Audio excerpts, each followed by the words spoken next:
Welcome in to another episode of Why So Sidious, a nerd podcast. I'm your host, David, and here with me is my wonderful, lovely co-host, Andy, waking up across the pond pretty early, ready to do his duties here because he's a team player. We are bringing you coverage of Star Wars Maul Shadow Lord. Briefly, episode 7 and 8, because we haven't covered that yet, but mainly episodes 9 and 10, hitting the finale, the conclusion of this season of television that we have gotten. Before we dive into that, as always, check our socials, Instagram, X, TikTok, at Why So Sidious Pod. Go ahead and check our website there. We've got Meet the Crew links on there. We've got a ton of other fun stuff. Our merchandise, beautiful, just the best type of quality equipment we got over there. We got mugs, we got shirts, we got hoodies. And we also got we got the hookup on comics, actually. Our boy JD over there has, he's infiltrated the comic book world game. So if you are looking for comics, head on over to Panel Bound Comics and use the code WhySoCidious at checkout to get a discount. We got your back there. And check out our most recent episodes because we're dropping them like crazy. We're popping them out like mad. We got the boys rolling. We have Daredevil Born Again going. We've got Maul. We've been hitting the Weekend Geeks rolling up on that too. Andy's been popping up on Star Wars pods across the galaxy, mainly with Clan Brandalorian. If you haven't checked him out, go ahead and check him out. He's a pretty cool guy over there. He's got a nice YouTube presence going. He's into the toys, the Funkos, all that good Star Wars stuff. So go ahead and check him out. And Andy's beautiful self, guest over there. And then, of course, we have Star Wars with Mandalorian and Grogu dropping at the end of this month. We'll obviously be covering that as well. It's a big month of Star Wars, so stay tuned. Star Wars is back again. But for now, let's rock into Maul Shadow Lord. Real quick, again, we had episodes 7 and 8. They were fine. We basically had the introduction of the Inquisitors. Well, the second Inquisitor, I guess. Marok was already brought in before this, I believe. But 11th brother, I believe his name is, or the Crow that some are out there. We have seen that interesting looking mask on Ahsoka. Well, not Ahsoka, sorry, Tales of the Jedi, Ahsoka's arc. And that was what did you think about that sequence with Ahsoka and the 11th brother in that Tales of the Jedi episode? Yeah, it was basically like a quick review of the Ahsoka novel in a way. Well, that last episode anyway, where the Crow shows up. So they did retcon it, because obviously we got to see her training and how she survives that Order 66 through Anakin's training, and then bringing her to that point where she meets the 11th brother. But yeah, it's interesting, isn't it? It's something we'll get to talk about maybe later in this episode, is like the power scaling going on, because the Inquisitors early on are made to look dumb and not great, and they seem to be making them a bit more powerful now. Because she basically like sidesteps him twice, then takes his saber off him and cuts his head off. So whether the Crow was not ready or disarmed because he thought she was going to be easily beatable, or the fact that she didn't have a weapon, or what. But yeah, it does retcon the Ahsoka novel, so Disney early on retconning their own shit, which is funny.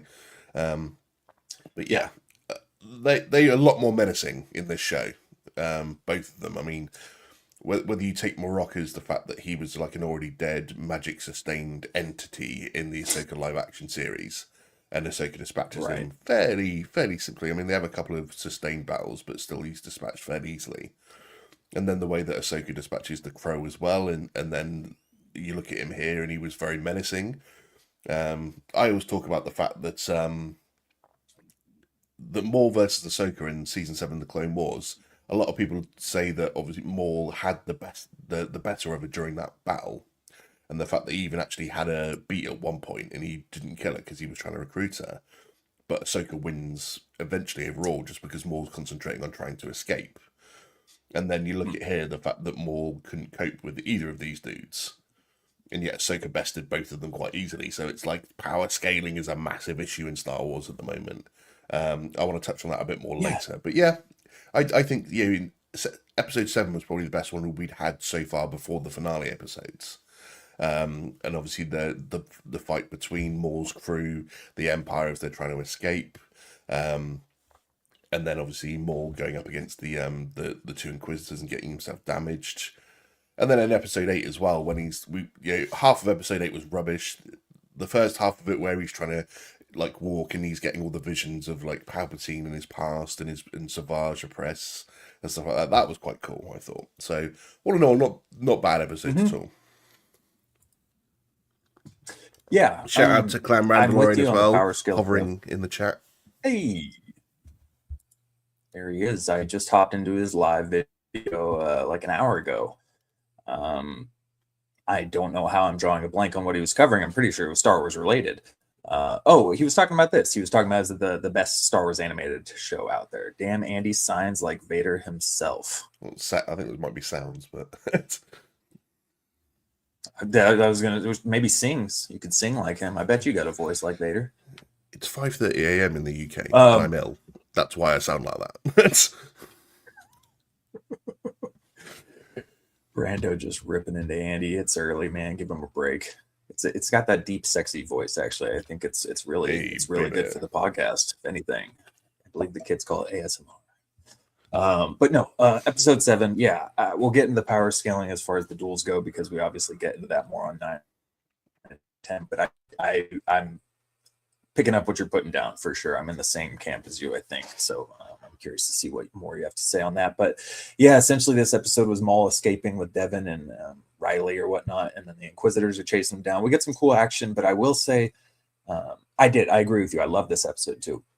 So I don't know why I'm going to a complaint immediately, but the Maul leg thing, it got a little annoying. I don't know why we have to wound him. He's already been cut in half. Like he is already kind of handicapped a little bit.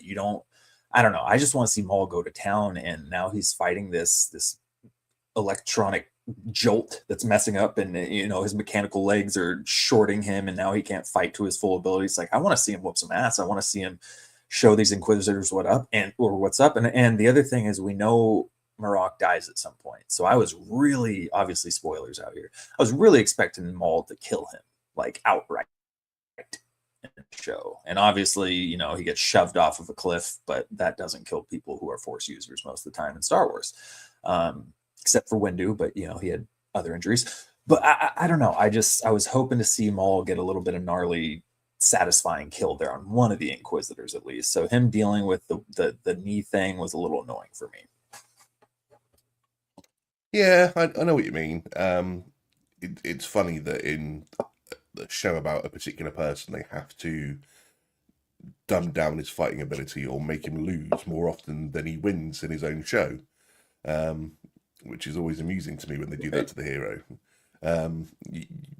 You have the ability to make the guy a badass. He already is one, so why have him constantly lose in his own show? That kind of thing never makes sense to me. Like, you don't need to do any more character building with Maul because we've got his character built up already across a film and several shows. So we know what the guy's all about. We know that he's more than just fighting ability. He's intelligent, and so you don't need to show either side of that. So then you have to nerf him completely, whilst you've upped the power scale of the Inquisitors to bring that about as well. So the fact that they don't obviously have an opportunity to fix it as well. So he's like running into these constant battles in these last like 3 or 4 episodes with just a bad knee and a bad hip and stuff. So yeah, I agree. Like, we've seen him go through so much. Like, he has faced adversity every single damn time we have seen this dude. So I just didn't need it again. I just kind of wanted to see Maul in his show do what Maul does and be a badass. And I know he's not peak Maul because he lost his bottom half of his legs. And we've learned from other mediums, and maybe it's not consistent across the board, but typically when you lose a limb or something like that, you lose a piece of yourself, which kind of disconnects a portion of your connection to the Force. So I don't know. I feel like we don't need to keep handicapping the guy. Let's just see him rock out. But a surprise aspect I did like this episode is the Knight Brothers. They were kind of goofy, like 2 meathead Knight Brothers that were rolling with Maul. But one of them sacrificed himself, and all of a sudden I found myself actually invested in the brothers, the Knight brothers that were hanging out with Maul there. So they eventually both met their demise, and I actually kind of felt something when they did. I was a little bummed, so that caught me off guard. And we see the Mandalorian crew, and the guys get fed up with Maul not being profitable, so they turn on them and bail, and then they get blown out of the sky immediately. That was funny. some It's just pretty, yeah. Oh, I enjoyed that absolutely, and because he talked trash on his way out to Rook, and then he just gets blasted out of the sky. I was like, yeah. yeah, good work, buddy. Um, yeah, I mean that was most of episode 7, and then episode 8. I mean, we're still continuing this chase. They're going through the city. It kind of blended together because there were so many different chases and interactions with the Inquisitors and Maul is slowly convincing Devin at every little opportunity and pocket he gets to be like, all right, you see, you should probably join me, or huh, you see that? Yeah, lean into your anger. He even got to Daki at one point in a later episode where he's like, we need to be aggressive. Like, this is the only way to win. And even Daki was like, and kept walking away. But so I did enjoy that aspect of Maul, especially in the season as a whole. Although the fights are fun too. There's some frustrations though, but I enjoyed his conniving planning, his strategy as he's convincing people to join him, the manipulation he uses, all the dialogue really that Sam Witwer delivered for this show was all very, very satisfying for me. And we got a lot of that in episode 7 and 8. Absolutely. It's funny how eventually it always seems to nag through, doesn't it? That when you got a force like a dark side user, and he says like the only way to do it is to do this, and then eventually they always seem to relent whoever he's with into giving in and using the dark side, even if it's just for a little bit. It just always makes me laugh when that happens. To be fair, because I'm like, are they so weak-willed?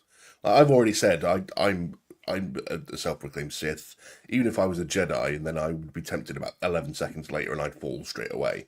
I just don't have that willpower, to be fair. So, but then like you'd think that these people would not give in so easily, and yet they do every single time. They do. It worms its way in there, So, maybe you can't be blamed for that, Andy. You can't be blamed for that. It's an attractive side of the Force, That's why people go to it. Yeah. And then episode 8. Just curious what you thought about this. We get a little ending here, a little tease to one of Andy's favorite, actually, Star Wars movie. This movie got a lot of crap. It got a lot of critics ripping it. The fans didn't like it, but Andy was really the biggest fan I've talked to about it. So we got a tease connection into Solo, a Star Wars story in the last scene of episode 8 with Vario. Andy, how did you feel about that little tease and the name drop of Dryden Voss? I mean, the Dryden Voss connection's fine. I'm sidestepping your comment. Don't worry. I'm gonna keep it real. Yeah, in terms of like we'd already seen a previous connection to Dryden Voss in the Clone Wars finale, because when he basically more contacts the Shadow Collective leaders and tells them all to go into hiding. So we'd seen a hologram of him before. So it was nice to see that sort of maybe connection, because we know obviously that there's a long-standing connection between Crimson Dawn and Maul, as we get from Solo. So good to see that pop up. We'll talk a little bit more about Dryden Voice from episode 9 and 10, because I've got some things to say about that, to be fair. Okay. Well, do you have anything else as far as episode 8 goes you want to dive into? I mean, it was just like the visions that Maul has. I talked to Brandon Lauren about this, and the fact that what I was surprised about is how much they focused on like the Palpatine side of this. So he's obviously really damaged, and he's trying to get back to Rookcast and the other Mandos. And they decided to focus on his sort of visions and thoughts about Savage, which is fine, because obviously that was a big influence on him. He'd just seen a fellow Zabrakian brother get killed by the Inquisitors, and that he had that on his mind, so he's thinking about his brother as well. But being taken by Palpatine is what looked like a young man, maybe like teenager, sort of late teenager. I think he's in his like mid-30s in this show. And stuff like that, and they're using his focus because obviously Marok used the line "The Emperor wants you dead," and they kept focusing on that line. And so Maul's then thinking about Palpatine and his history with him and being taken and trained and what happened in, Phantom Menace and then leading all the way to this. But the only thing that got me about that is that I'm surprised, apart from obviously the very quick little vision he had of being charged by Kenobi in episode 1 to get cut in half, is the fact that they didn't focus more on his hatred for Kenobi, because he spent 10 years as a spiderling on a trash planet where we were told he used nothing but his hatred for Kenobi to survive. And so we're led to believe, and bearing in mind this is his whole shtick in Rebels as well, that he hates Kenobi and he wants to bring him down and get his revenge. And so we're led to believe True. that from when he's cut in half in episode 1 to when he's killed by Kenobi in Rebels, spoilers, that Kenobi is his main hatred and his main motivation to get things done. And obviously, we know that obviously he wants revenge on the Sith because he does say that in Rebels as well, to be fair, when he's trying to find the holocron on Malachor and stuff and wants to use the temple to destroy them. But we're led to believe that Kenobi is his main focus, and they don't touch on that at all here. You'd have thought that maybe that was a thing, but they would have done. That was the only thing that surprised me about that. Is I love those little flashbacks and him like dealing with all his stuff with Palpatine and his Zabrak brother and stuff. But at the same point, I'm like, you didn't focus once on Kenobi, which was his main motivation for staying alive for 10 years. And in moments of darkness, that what you need to tap into to keep yourself going, surely that should have been something that they touched on. Totally. And that didn't even it didn't even occur to me. I didn't even think of Kenobi, which is kind of blowing my mind right now, because yeah, you're 100% right. That is 100% tied to his identity at this point. So that is pretty surprising that they left that part out, and I'm kind of surprised I didn't even think about that. But he absolutely should have been in that vision. Him as a teen or a young teen was kind of odd. It kind of threw me off at first. I don't know. I don't know why, but it felt almost a little off-putting. I'm not going to fault the show for it. The rest of the visions and even seeing Palpatine, was cool. But for some reason, seeing Maul like that was weird. It threw me off. But yeah, I like the visions of Savage because of the reasons you said. It's that motivation. But man, yeah, they did really drop the ball in the Obi-Wan thing. I still love the fact in that episode they gave credit in the they gave voice credits to Clancy Brown and Ewan McGregor. Like, did you really need to do that? Because you just stole some clips from the Clone Wars and the Phantom Menace. Clancy Brown, man, that guy will never not have work. Every animated project I feel like that's been put out in the last 20 years, he's got a voice. He's got like 6 different roles in Invincible. Like that man is everywhere. So of course he popped up in this show at some point too. The last thing about this episode, Maul is kind of, the knees going out, the Inquisitors are pinning him down, and he uses the old pull down the entire ceiling and foundation of everything that we are in and crush everything and escape. He uses this a couple times in the last few episodes, but it does show that he's got that force strength still rocking, despite his bad knee.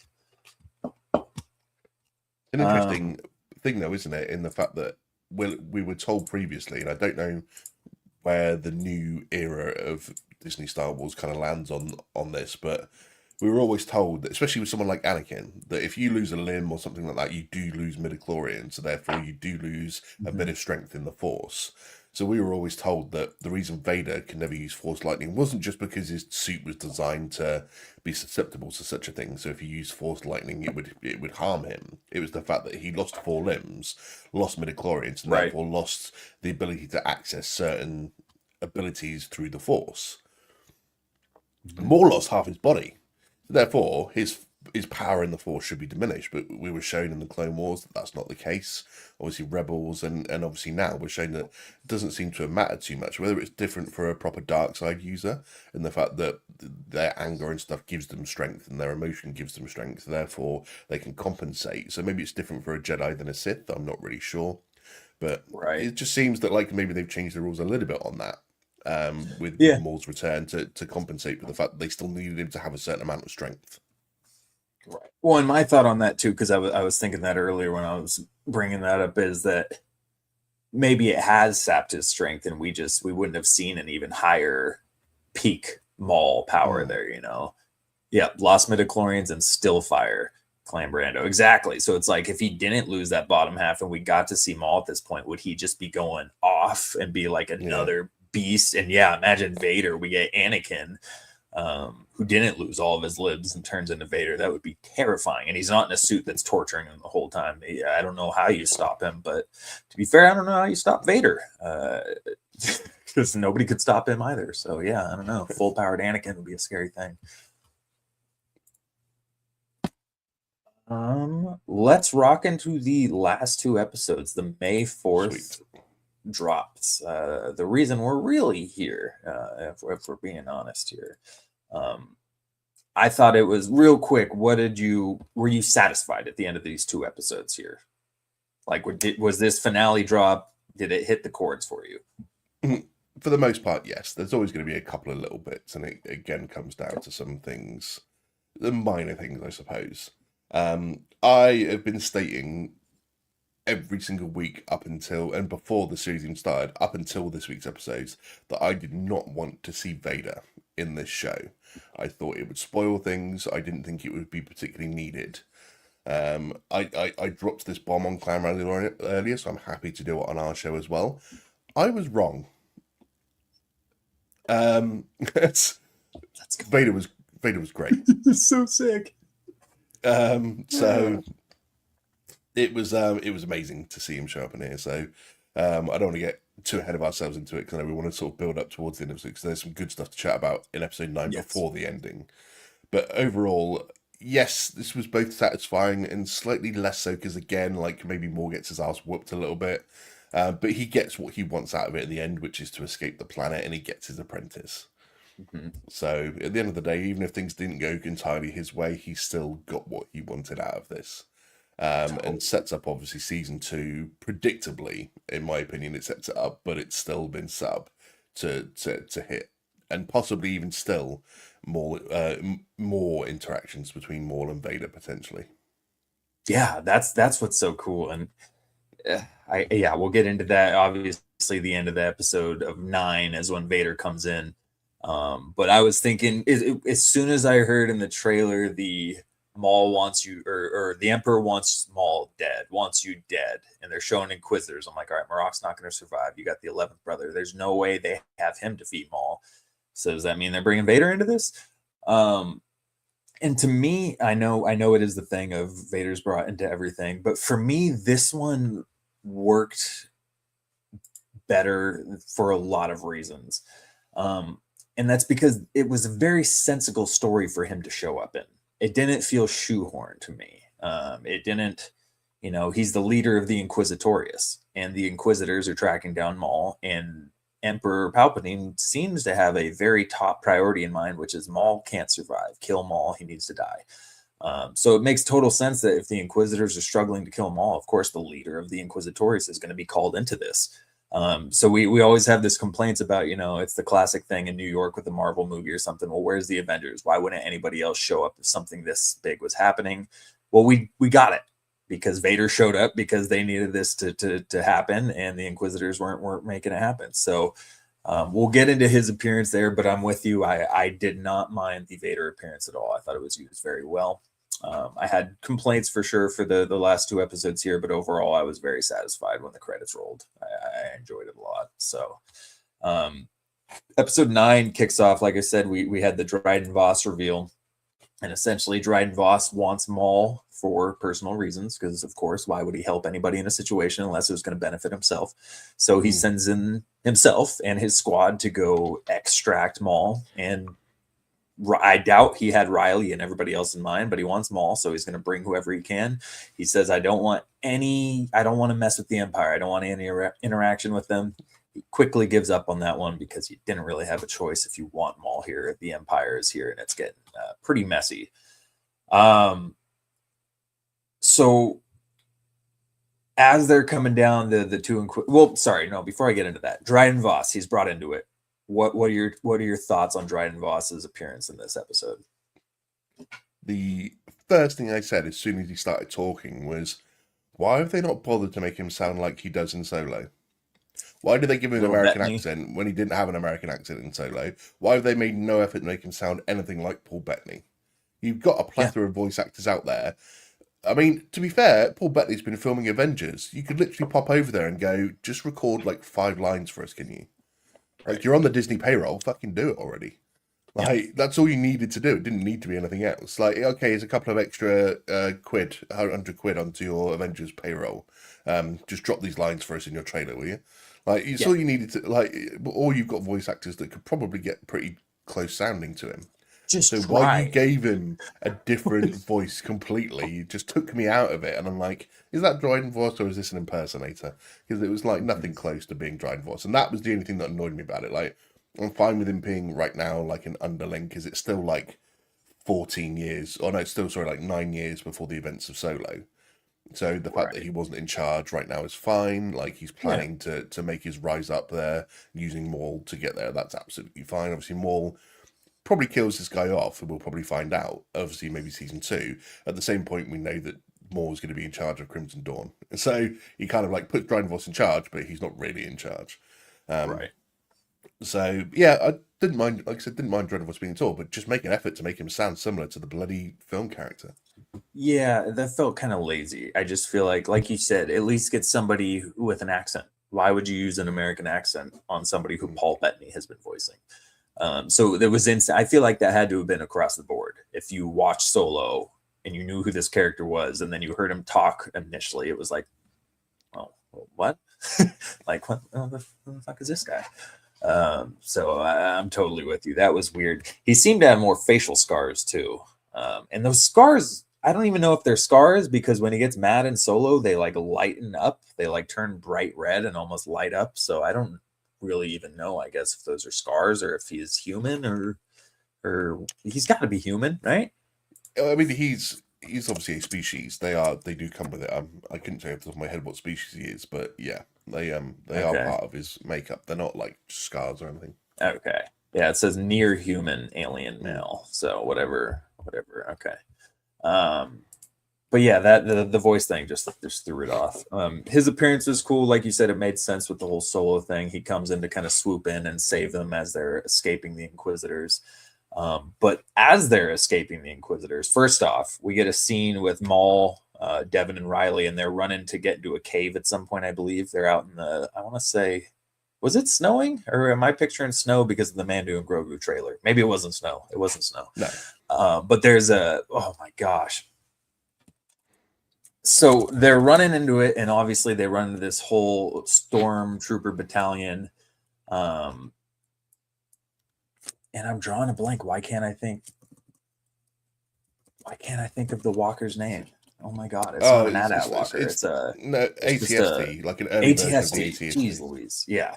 So that thing's cooking in, and Maul just coming in, throws a lightsaber, cuts down some people, slowly kind of cuts down through the leg of this walker and then fires a little lightsaber throw behind him to cut through the cockpit of the thing as he's walking away looking like a badass, like the whole action hero walking away from an explosion or a farming Yeah. little thing. But I thought that move was freaking sweet. I thought that was dope. That showed Maul just being a badass. And we roll into this fight with Docky, Devin, and Maul. So what did you think of the showdown between the two Jedi, Maul, and then the two Inquisitors in this cave? So this all over. I mean, starting off with the fact that they got to get into the underground, so obviously they got to go to the outskirts, and there's the Empire sort of waiting them there. There are several moments in this particular episode that just gave pure Starkiller vibes, and I think that's what they were going for because obviously, Sam Witwer voiced Starkiller in the Force True. Unleashed games, Mm-hmm. and obviously people have been calling for Starkiller for many a year, even though he'd be completely OP if they brought in the game version. But to me, they definitely gave us some Starkiller moments in this. Just I think is like a little nod to it. So him taking down the ATST was pure Starkiller from the game because it's very similar to what he does when he just cuts through the legs and cuts up through the middle of it to take him down. So that to me was there. And then there's a moment as well where I'll obviously cycle back to the start of the fight, but when Maul eventually escapes the Inquisitors and jumps over the acid lake, when he lands with his two lightsabers sort of inverted behind him, that was Yes, pure Star Killer pose as well. That was absolutely. pure. That was purely done, I think, just to do that. I mean, Clan Mandalorian said to me that it was giving Ahsoka vibes in the way that she holds her sabers, but the first thing I just thought was Star Killer. So, and Galen Marek there was coming through strongly, I think. Yep. But yeah, this whole fight, I thought was great because there was so much going on. They're trying to get across the acid lake. They're using like Spybot, who I shouldn't have said Climber Alone because it cracks us up at home every time we've seen him throughout the show. But he is the best little Decepticon you could ever wish to have by your side. He's He pretty is. He sick. would. he would be like next to Megatron, giving all the little sassy quips and everything. So he's perfect, little bot. But yeah, the fact that they're obviously trying to get across on this little skiff, and then Daki just senses that the Inquisitors are coming, and you're like, is it the Inquisitors? Is it like an animal that's down there, like a little beast or something? And like Daki doesn't say anything when Maul questions him as to what he can sense or whatever. He just lights up his saber to get ready. And Yeah. then what really surprised me about this exact moment is that normally in this moment, like the bad guys slowly walk out into the vision of everyone. They stop, they monologue for a minute or two, and then they start a fight.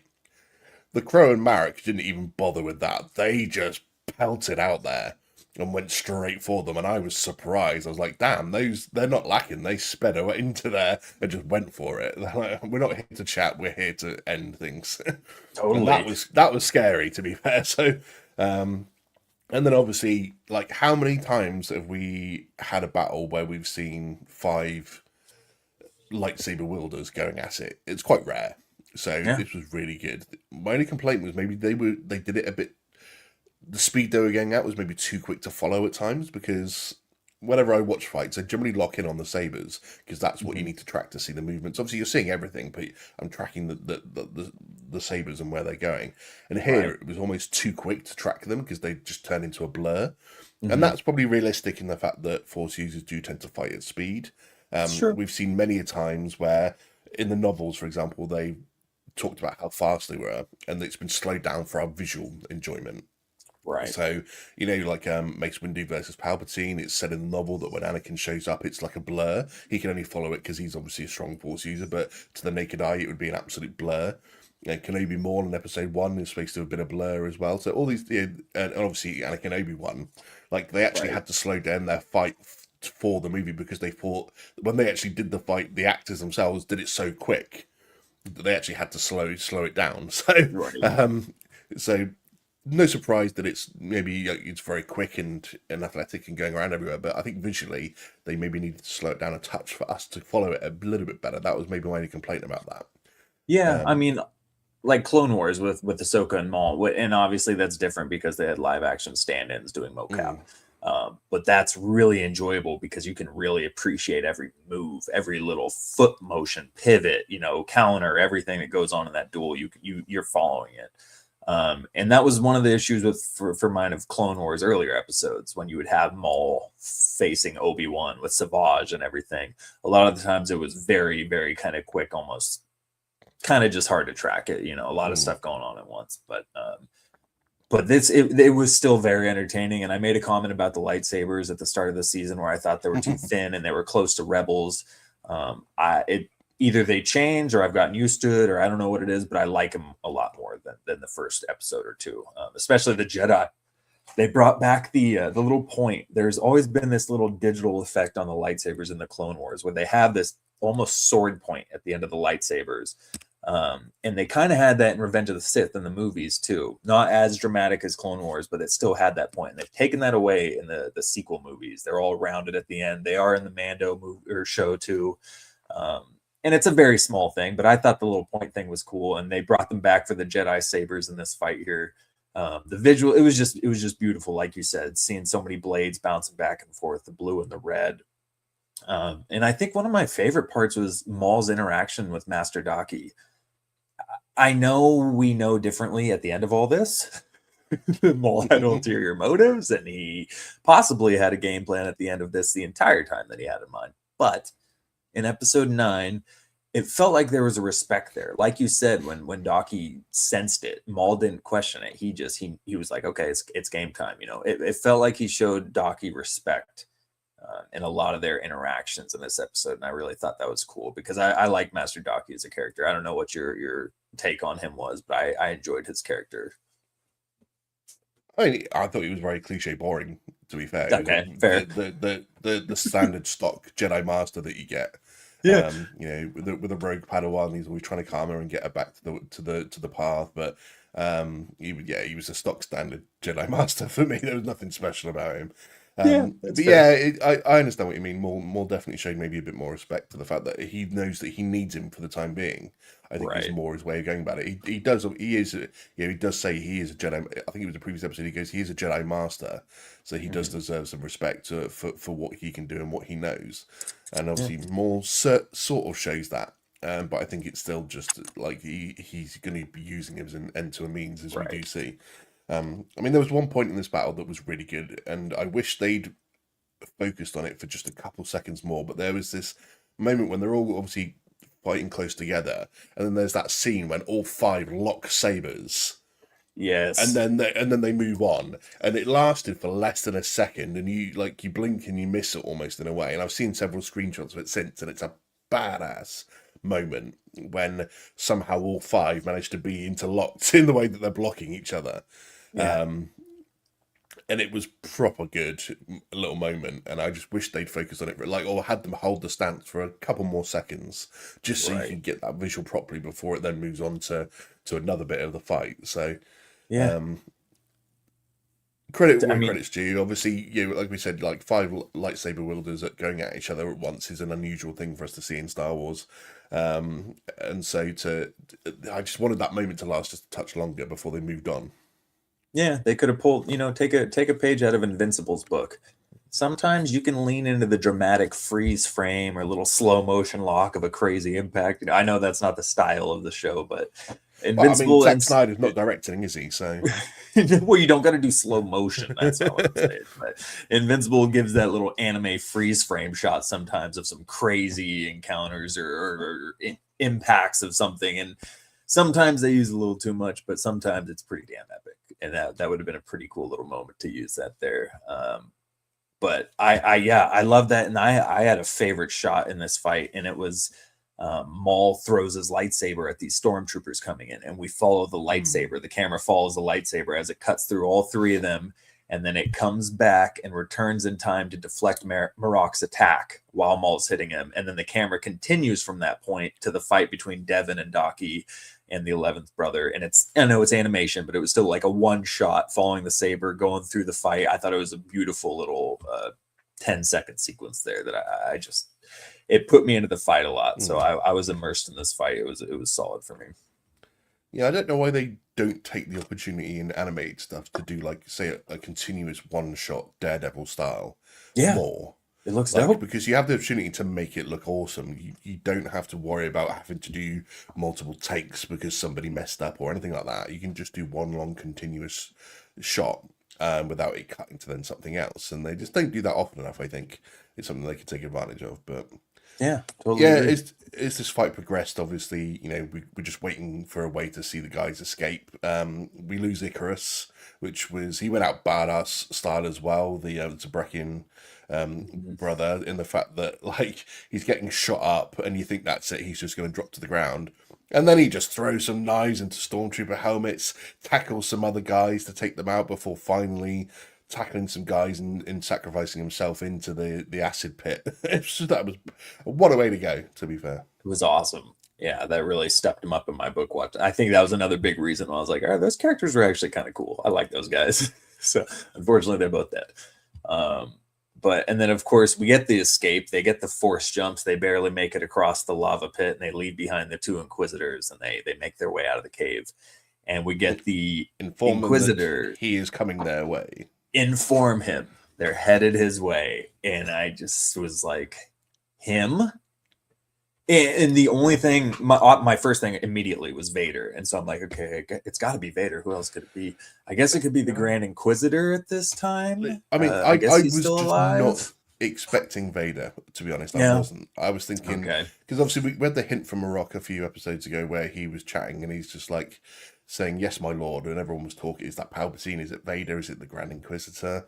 And when Right. he said he here, I just didn't even think Vader. I was thinking it's probably the Grand Inquisitor because they called in Okay. the boss to come and help out. So Right. at absolute worst, it would be Palpatine because Palpatine's the one who's got the connection with Maul. Yeah, the episode before they were setting up the whole Palpatine Maul connection again, Mhm. and so I was thinking Palpatine's going to be the one that shows up because he's the one that's got the connection with Maul here, and he wants to Right. see him dead, and he could take care of him so easily, it would be Yeah. scary.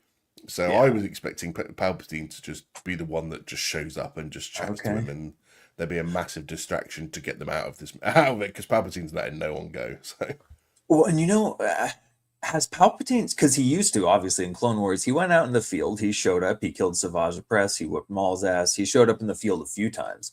Has he showed up in the field since he got disfigured by Mace? I don't think he no, showed up anywhere since then, really. I mean, not intentionally. There's been a couple of moments where he's been out in the field doing stuff, but it was unintentional, like the Oh, Lord of the Sith Lord of the novel. Sith. Yep. Yeah.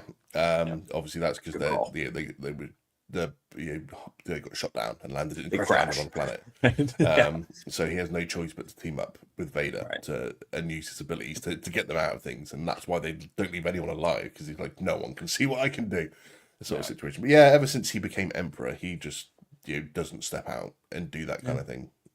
It makes sense. I thought maybe and Maul would be the exception. but that would make sense. It's a personal vendetta deal there. I thought only two things that would make Palpatine step out like that, which would be Maul or Yoda. Right. Well, he already stepped out from all before too. So yeah, why wouldn't he do it again to finish it finally after? Because he used him last time, and now he's like, all right, I'm not using him anymore. This dude needs to die. But no, it was Darth Vader, and the reveal was pretty damn cool as Rook takes off into the forest, into the mist. We see her come back after some people die, I believe, and she's on the ground, and it looks like a monster, a tentacle or something grabs her foot and pulls her back into the mist, and you're like, oh, there's something big out there. And then you hear it, the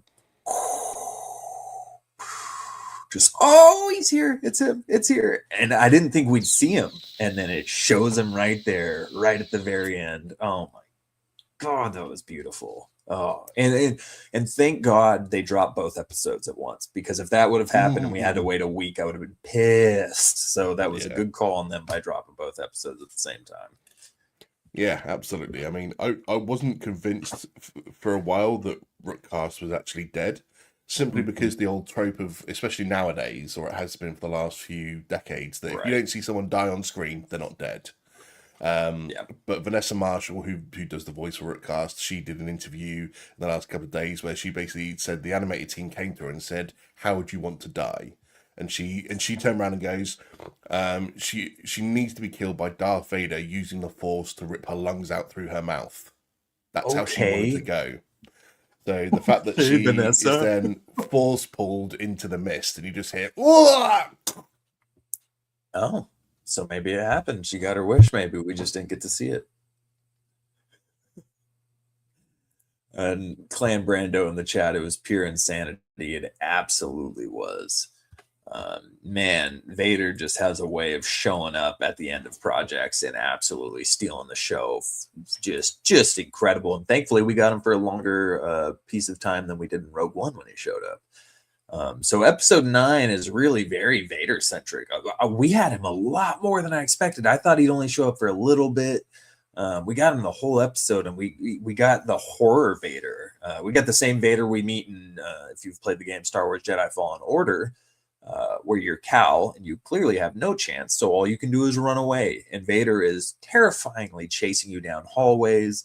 And that's what he was doing in this. They're fighting, they're running away, and there's a point where Maul's walking and Vader punches through the bricks and just starts attacking Maul. Like, he was a terrifying figure in this episode. But one of my favorite portions of it was Maul talking to Devin as they're walking after they encountered him the first time and they barely survive.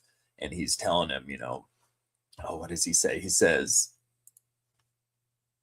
we must fight with aggression. If I'm correct, it's the only way to defeat him. And he says he knows how the Jedi fight.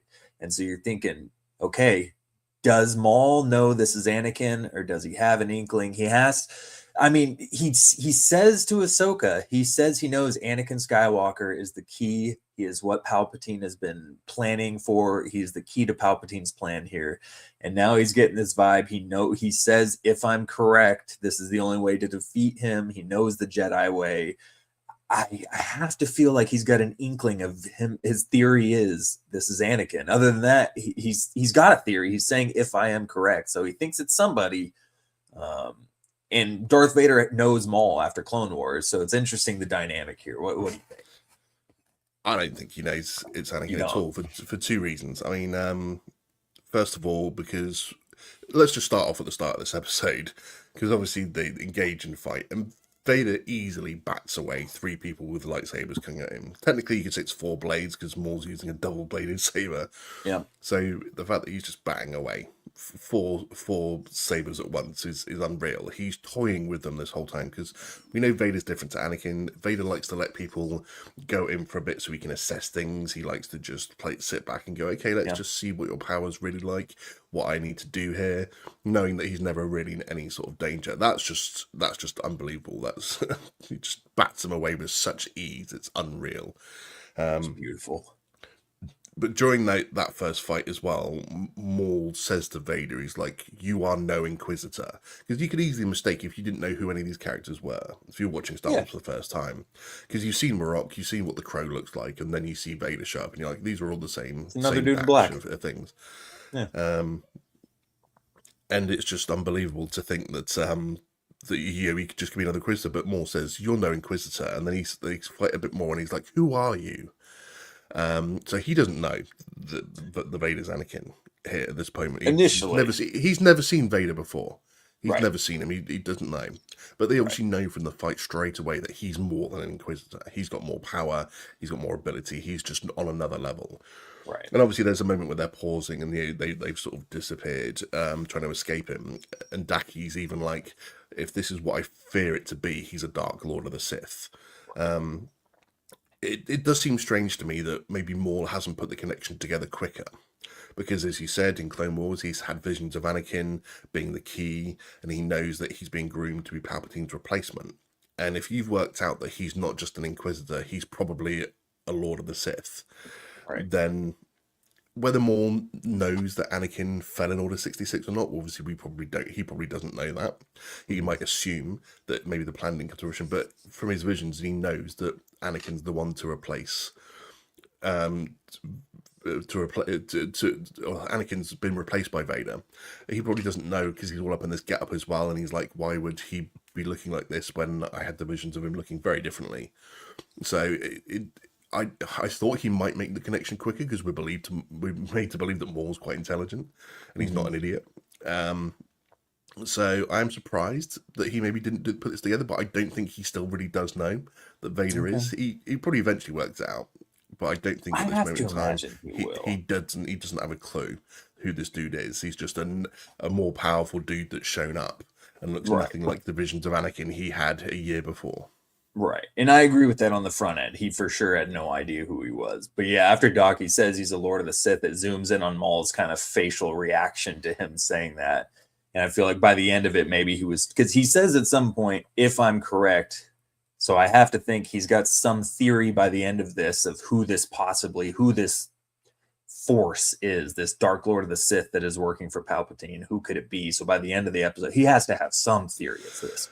But I'm probably going to disagree on that, just for the fact that I think through Maul's knowledge of how Sith fight and the fact that they use emotion, they use aggression, they use anger more than Jedi would, that he's like, three people using anger and aggression against one person that's using it will probably overpower them. So he's probably just going, if he is a Lord of the Sith, and my assumption is correct about that, then we need to use aggression and power and anger to overcome him, because that's the only way to do it. Being a defensive Jedi in this moment is not going to save you with someone that's that powerful. That was how I was thinking of it anyway. Yeah, no, and that could be, and I liked, again, that line, that seemed to be the only time he almost maybe was getting to Master Daki. He kept saying, no, we can't do this, blah, blah, blah.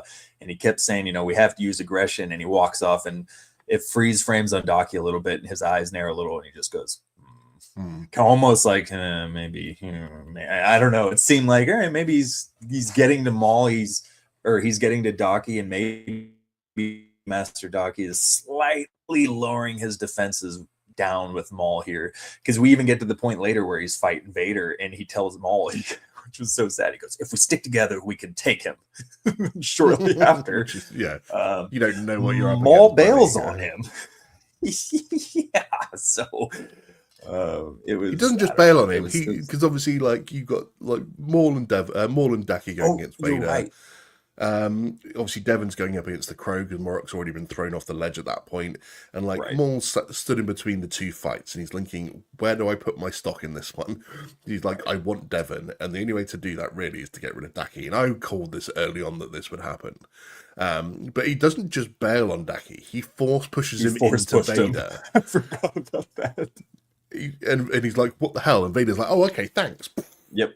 Um, Yep. That was sad. And so it's I felt bad. and obviously we get Daki's demise here, don't we? So because he's basically like doing his little cute jumps, almost like trying to be Yoda-esque in a way or whatever. And obviously he gets that lucky shot off his shoulder, which always seems to be the way someone gets a lucky clip off Vader's shoulder before Vader goes, "Okay, I've had enough of this."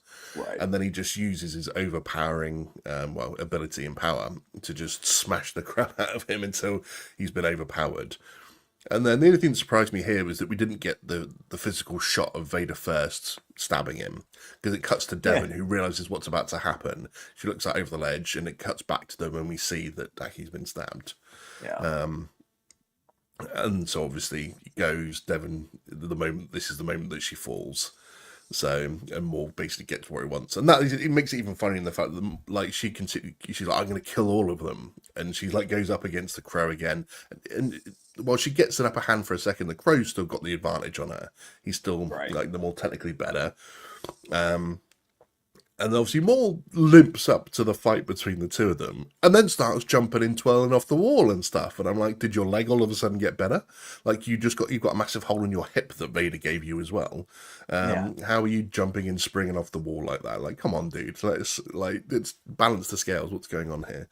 And that's another reason that was annoying. Yeah, it was just let him do that. Just, I don't know. I get Vader wounding him, but yeah, all of a sudden he was just, no, we got Maul back now. I guess the glitch is fixed for 6 seconds. I don't know.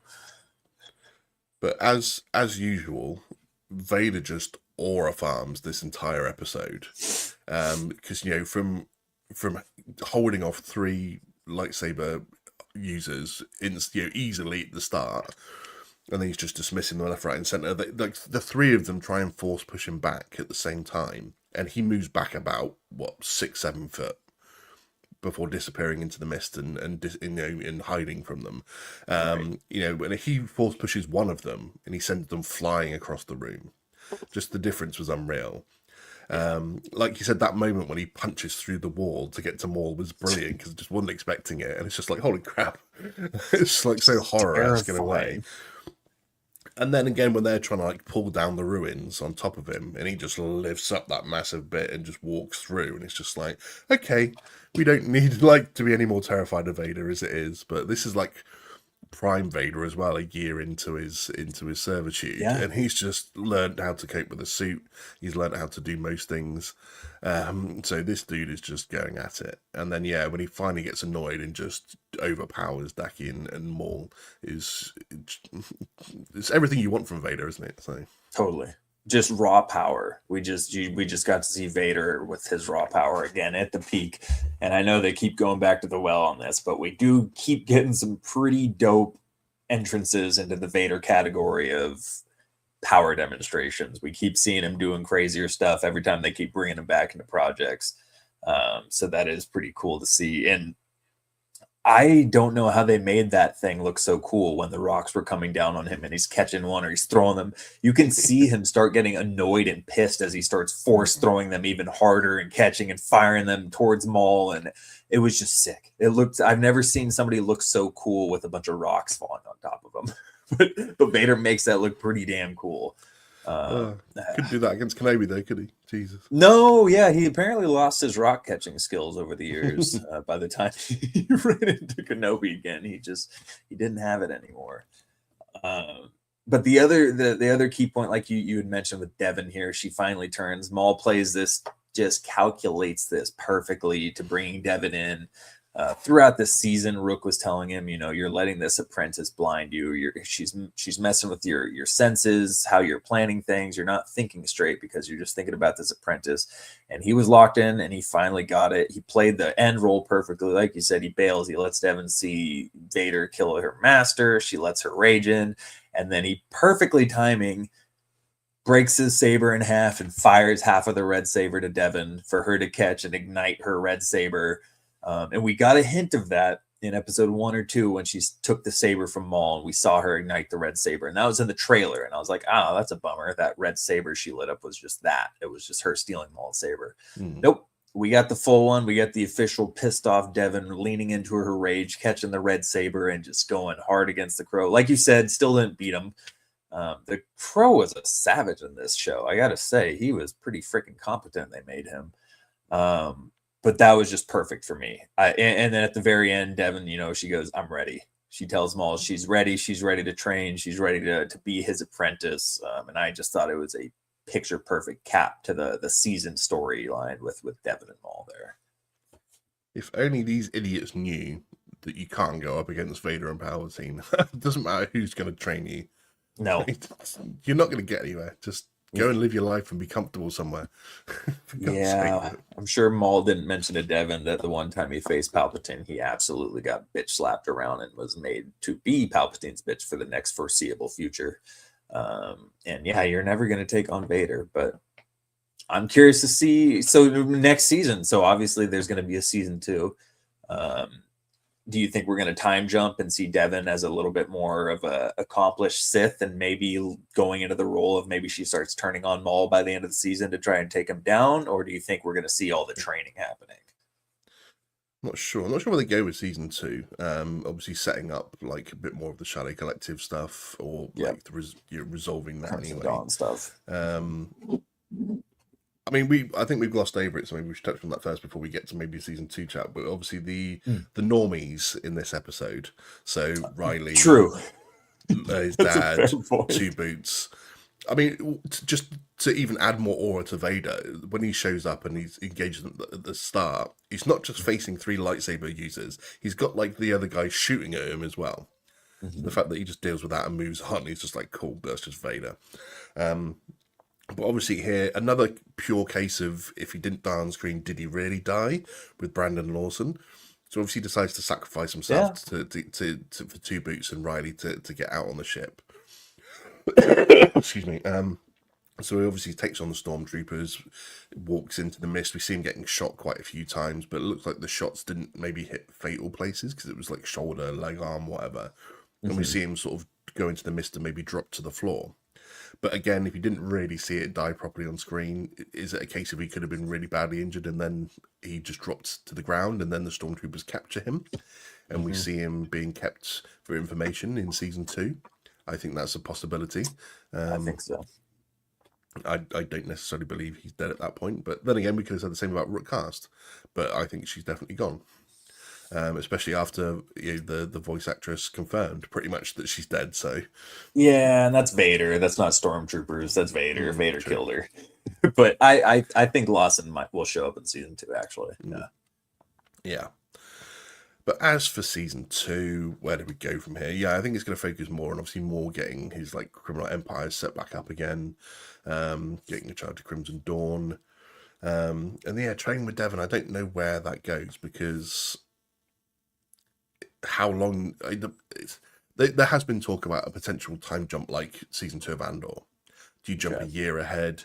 Are they because I think they did say that this show was set up to do like 4 or 5 seasons potentially. Wow.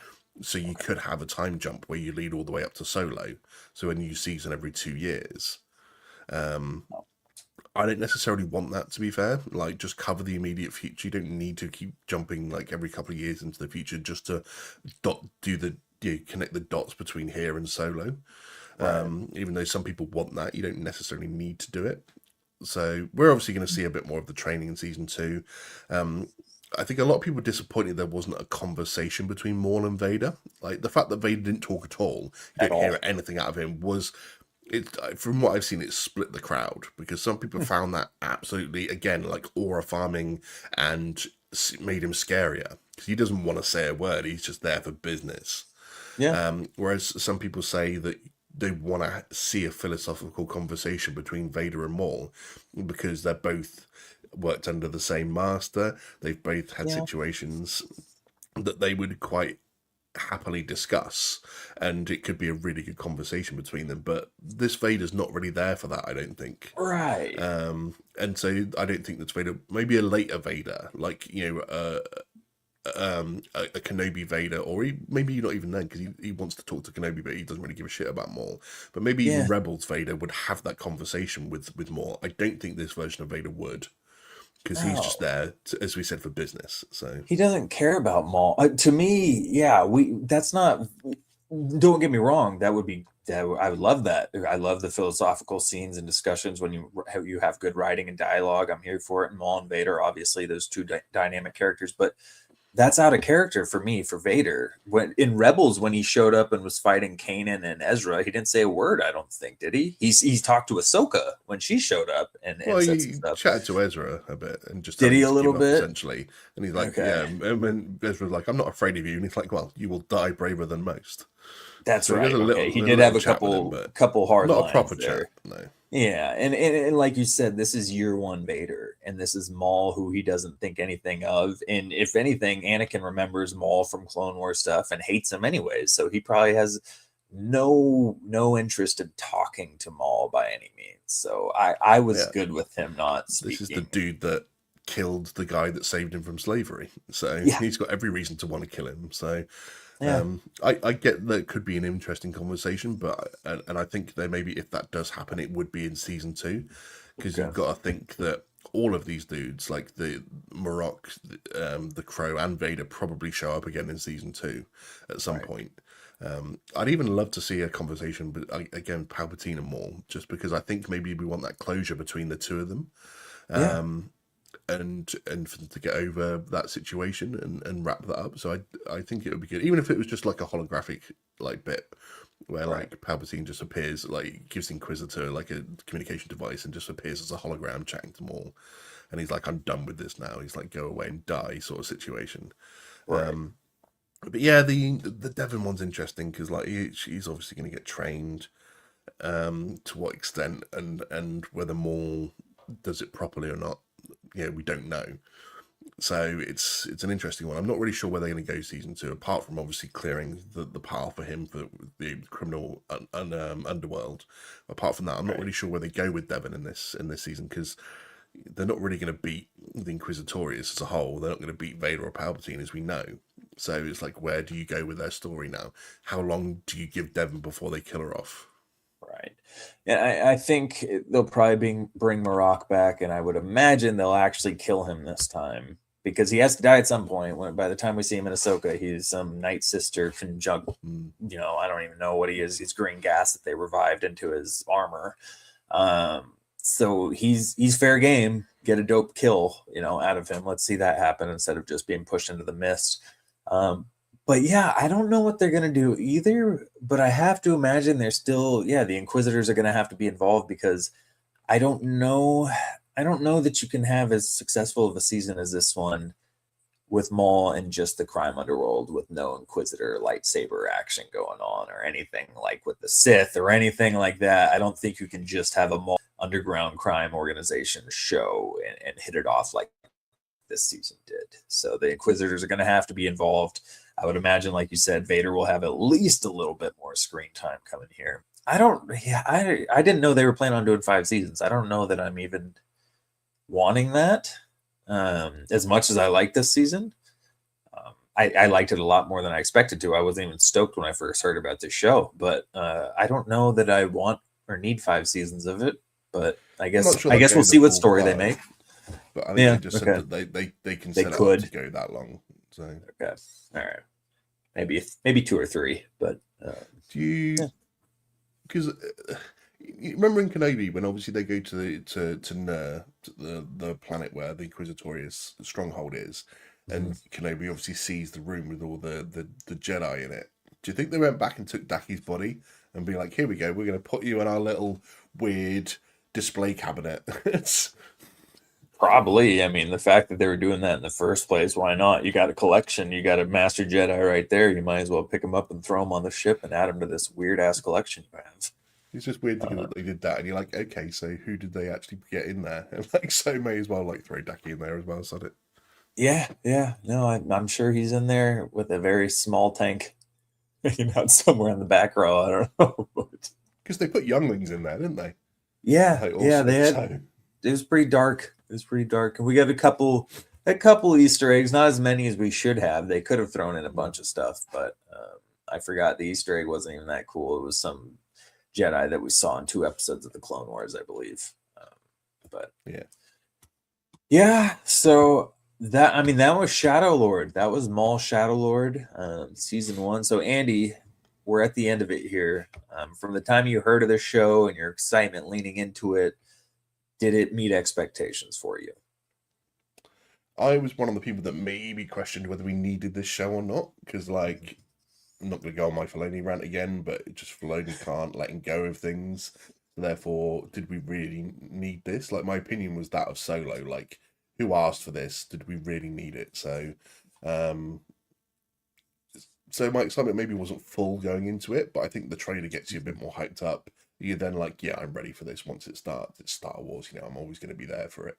I don't think it disappointed. There were some slow bits, like I think there's been a bit too much glazing in terms of how good the show really has been, because it like some people saying that some of the episodes were the best Star Wars TV episodes we've ever had is a big fat lie, because that's not true. This being rated as the best Star Wars show out of all of them in terms of its ratings online is unbelievable. So this is not the best show Star Wars has ever done. It turned out to be really good, but mostly because Maul lost rather than winning was what made it. Sorry, one sec. Sorry, just dying over here. It's fine. Um, I think with the fact that sometimes it's funny because it's not always the main character that makes the show great. So sometimes you have the cameos from other people. Like these last 2 episodes would not have been as good if it wasn't for the Inquisitors and Vader. Totally. So you kind of have to take it into account of like, was this show good because of Maul, or was it good because of the side characters that emphasized and raised Maul up? And I'm not sure the side characters in this and the Inquisitorius and Vader raised Maul up to a higher level. They made the show higher themselves by their appearances and their actions in it. So in terms of like, was this a good show for Maul? In part, yes. In part, no. I still rate it highly. Everyone knows I'm quite harsh on my ratings. I give it sort of like low 8s, like 8.2 maybe, overall. Because there were some dragging bits, and here's some bits where I wanted them to move the story along a bit quicker and they didn't. But all in all, you can't be disappointed when you've had lightsaber fights, you've had Inquisitors, you've had Vader. So yeah, totally. I have been seeing that. I didn't know it was officially the highest rated, although I did see Rotten Tomatoes had like 100% score when it first came out, the first couple episodes and whatnot. But Rotten Tomatoes is Rotten Tomatoes. But I have been seeing the hype online as far as it being the best show ever. Everybody likes their own Star Wars, and especially for somebody who's a big Maul fan, I could see why this would be pretty freaking sweet. And it was. I'm exactly there with you. I wasn't excited at all, even though Maul's been one of my favorite characters since I was a kid. And I had a couple buddies be like, "Dude, you hear about the Maul show? Like, you stoked?" I'm like, not really. I'm kind of not. I don't think I really care much, but I'll check it out. So it passed my expectations for sure. I'd probably rate it, between a 7.9 and an 8.1, somewhere in there, just to avoid giving it a flat 8 because I don't believe in flat scores. But yeah, even a 7.9, that's good for me. I've been getting a little bit more strict with my rating scale. I've been trying to be more strict with it. I've been pretty lenient on movies, especially when I go back and look through some of my ratings and see some of the 8s that I have. It's like, those aren't 8s. So I've been getting a little bit more strict. But yeah, a high 7, maybe a low 8. It's not the best even animated Star Wars project for me. I don't know that, and I said this on Clan Brando's video earlier, I don't think anything can surpass Clone Wars Season 7 Last Arc for me as far as an animated project goes. The last 4 episodes of Season 7, it just felt different. It just felt different than any other animated projects as far as Star Wars goes. As a whole, Clone Wars is great. It's got a ton of filler, and I don't know if it's better than Rebels or not. But I will say Shadow Lord has a great start And it's got great potential if it keeps up like this. But as of now, I don't. It's probably top 3 animated shows for me. Maybe I don't even know if it's top 3. I mean, it's hard to base something after one season, Right. especially when there's a bigger story to be told, overall through several seasons. So everyone glazing this thing, it's the best animated show. It's not. It's not the best Star Wars show. It's not the best animated show. I still think Clone Wars as a whole is still above it because the fact that it has a long time to tell stories and it has 7 seasons. I I obviously see why people say the last 4 episodes of Clone Wars is like the best. I think I still have my issues with it because I think they focus far too much on Ahsoka rather than it's an end to the Clone Wars as a whole and you focus on one situation. You don't even really see anything else going on the entire time. And again, that was just Dave Filoni masturbating all over Ahsoka because he just like, oh, let me do this. Inappropriate. Yeah, maybe so. But someone that age, Or you know Ahsoka. what I meant. Rebel is still above this show right now for me as well. A lot of people love Bad Batch, but I think maybe this surpasses Bad Batch in 3 seasons already. For me, for sure. I mean, even if you like people saying the best Star Wars show overall, it's not even it barely reaches top 5 because it's only had 1 season. Yeah. You can make a case for it immediately that it could be like somewhere in that sort of maybe pushing top 5, but it certainly is not above Clone Wars or Rebels. It's not above Andor. No. So it's not even close to being the best show yet. And anyone that says it is an idiot. And I will go on the record. I will make a clip out of this and put it online. If you rate this immediately as the best Star Wars show out of everything we've already had, you are an idiot. You need to examine your life, and you need to go and see Vader.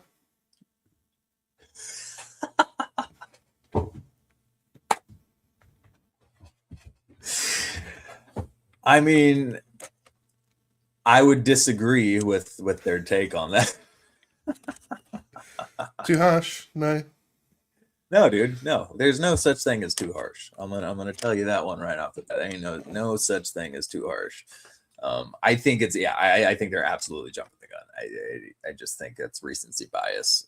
Like you said, you just can't do 1 season and just sit and call it the best. It's not top 5 for me. Andor, Mando. Shoot, it's Ahsoka's even close to. I don't know. This might be Ahsoka. Ahsoka had some weak spots. I know Ahsoka's not your bag so much, but no. Overall, though, it was a really solid season. I don't know that they can keep this up, but if they do, I'll be checking out and I'll be rooting for them. I hope they do. I really hope they do. Oh yeah, don't get me wrong. I absolutely hope it turns out to be one of the best. It doesn't mean I'm ever against it. It's Star Wars after all. You just got to look at my background to know that it's not like I hate this particular brand. You hate it. Yes, that's why I have a big Star Wars tattoo on my stomach. Exactly. The biggest canvas in the planet, and I turned it into a Star Wars a Star Wars tribute. Oh shit. Well, do you have any other parting Star Wars thoughts left on this show, Star Wars Maul Shadow Lord, before we head out of here? I'm glad you added in about Maul, because any more Star Wars thoughts? I've got plenty. Well, no, it's almost midnight over here. I'm not going to ask you for all your Star Wars thoughts right now. Yeah, that's fair. No, let's just go where season 2 goes. We've got to sit back, we've got to ride that wave and just see where it takes us. I'm not really sure where they're going to go. There'll be plenty of theories. I'm not here to make theories. I just want to watch it and then I'll talk about it afterwards. So I'll let the idiots out there come up with all their theories and let them be proved wrong, because my theories never turn out to be right, so I've stopped making them. So I just want to see where it goes and hope that it does get better. Like you said, I'm not sure where they're going to go and if they can make a story that's better without like the Inquisitors and Vader and Palpatine being involved. I'm not convinced that you can make Maul's story better without having them involved. So let's just see where it goes and hope it's really, really good and is worthy of some of the praise it's actually been getting. Yeah, I'm with you there. I hope it is. I hope they continue this. Again, I don't know that they can, but I sure hope they do. So all around, I would say it's a success. So thank you for joining us to discuss the success of a Star Wars show. Star Wars needs to continue to get wins. It needs to win in theaters this month. Mando and Grogu need to have a solid outing because we need a positive reaction to a Star Wars movie. It's been a very long time, and we need this. Please, please, please, we need this. Please let it be good. Let Star Wars keep rolling. So thank you for joining us. Before you head out of here, of course, go check us out on our socials. I already said this, but some people have a short attention span these days. So if you tuned in late, or you just forgot from what I said earlier, Instagram, X, TikTok at Why So Sidious Pod. We got our merch store on our website there. We got the comic book codes over at the place that I forgot, Panel Bound Comics. Code Why So Sidious at checkout. And of course, we've got all the content, man. We're dropping a bunch of videos. Love's going viral on TikTok about our Punisher take. We have the boys coverage out viral here. for reporting the news. Reporting the news a year late. Yeah, I know. 15-month-old news, but hey, people are slow on TikTok as well. It's fine. You know what? Well done, lab. Well done, It's lab. a beautiful thing. It's a beautiful thing. But yeah, we've got all of our Maul Shadow Lord coverage. If you're listening to this, you've probably already listened to it. So go ahead and check out our Daredevil and Boys coverage. May the 4th episode. Both of those up. Yep. We've got our very special May the 4th episode that Andy and Lub delivered to us. We got plenty of Star Wars content out there, really. And then, yeah, Daredevil finale just dropped, so go ahead and watch that, and then check out our coverage that'll be coming soon. The Boys season 5 is wrapping up, so we'll be covering that, and that finale coming up soon. And if you've been tuning into our Road to Secret Wars, we're getting close to Avengers Doomsday, close 7 months, and we are continuing that Road to Secret Wars for that comic coverage with Jonathan Hickman's story. So JD and I dropped that, I believe, last month, and we'll be continuing that road as well. So yeah, thank you very much for joining us. And tune in next time at Why So Sidious, a Nerd Podcast.